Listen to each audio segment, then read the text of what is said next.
เว้าเรื่องอาหารการกินบ่หาหรูหราหรือว่าราคาแพง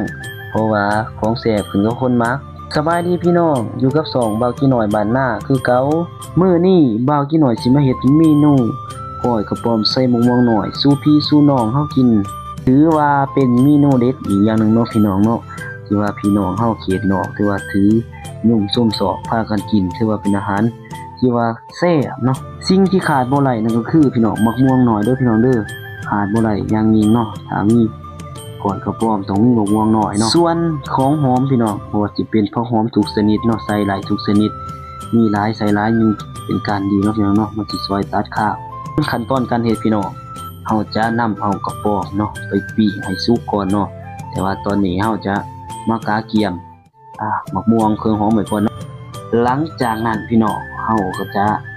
นำเอากระป๋อมที่สุกแล้วเนาะมาสับๆหรือว่ามาฝักหมุนๆพี่น้องฝักหมุนเท่าใดแห่งเป็นการดีเนาะเพื่อเฮ็ดให้กระดูกของกระป๋อมนั้นหมุนเนาะเฮ็ดให้เฮาบ่หยาบ่แข็งเนาะหรือว่ามันจะเฮ็ดให้มีรสชาติหลายเนาะหลังจากนั้นเฮาจะนำไปปรุงแต่งเลยเนาะพี่น้องเนาะขั้นตอนแรกเนาะเฮาจะใส่ข้าวคั่ว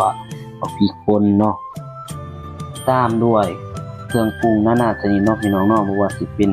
เกลือเป็นนัวปลาแหลกเนาะใส่เข้าไปเด้อพี่น้อง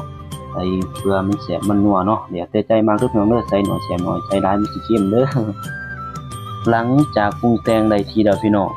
สิ่งที่ขาดบ่ได้นั่นก็คือเนาะพี่น้องเครื่องหอมเด้อพี่น้องเด้อเครื่องหอมที่เฮากาเกียมไว้ตามด้วยมันหมกม่วงน้อยพี่เตรียมไว้เด้อพี่น้องเด้อขาดบ่ได้สุดๆแม่นหมกม่วงเด้อพี่น้องเด้อสำหรับสูตรบ่าวกี่น้อยเนาะแม่นใส่หมกม่วงน้อยพี่น้องแต่ว่าถ้าขาดหมกม่วงน้อยนี่ว่าเป็นไปบ่ได้เลยเนาะนี่คือหน้าตาสีสันของก๋วยกระป๋อมมื้อเนาะพี่น้องเนาะก็ถือว่าเป็นตากินอยู่ได้มาเด้อพี่น้องเด้อมากินข้าวแลงนำกันสำหรับพี่น้องเฮาเนาะที่ว่าไปเฮ็ดเวียกอยู่ในเมืองหรือต่างแขวงเนาะเห็นคลิปนี้แล้วสงสัยสิคือฮอดบ้านเนาะอยากกลับมากินก๋วยกระป๋อมแล้ววันนี้เอาฝากพี่น้องเฮากดไลค์กดแชร์กดติดตามไว้เนาะเพื่อชมคลิปต่อไปเด้อพี่น้องเด้อขอบใจที่เข้ามาเบิ่งมาชมเด้อ